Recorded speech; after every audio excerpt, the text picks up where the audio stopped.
Hello mga pips, eto na naman ulit tayo, maggagawa tayo ng salitang Tagalog. Papaliwanag ko na naman sa inyo ulit tayo.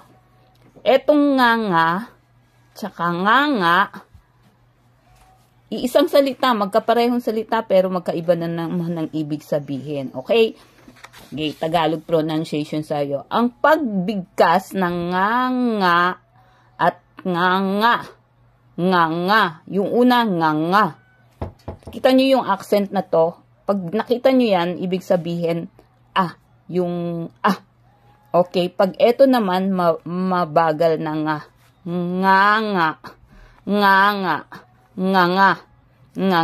Okay, ano ang nga at saka nga. Okay? Nga. Ang malaking pagbukas ng bibig upang kumain ng pagkain. Okay, a wide opening of mouth to eat food. Okay, halimbawa, example, ngumanga ka upang masubuan kita ng pagkain. Open your mouth wide so that I can feed you. Okay, isa pa, slang kasi ang nga.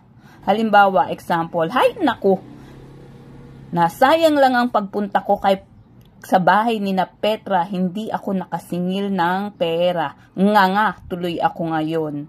Okay, hay nako, it's a waste of time going to Petra's house. I wasn't able to collect money. Nga, me now. Okay? Nga. Okay, nga isa, yung nginunguya, nginunguya ng mga matatandang Pilipino upang isang uri ng halamang betel,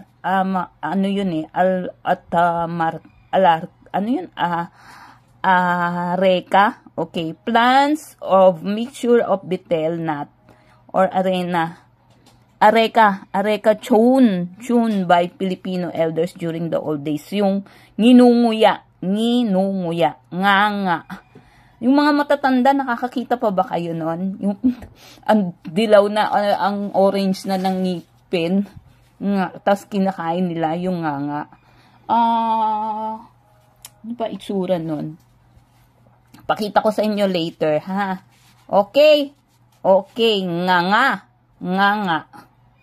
Okay.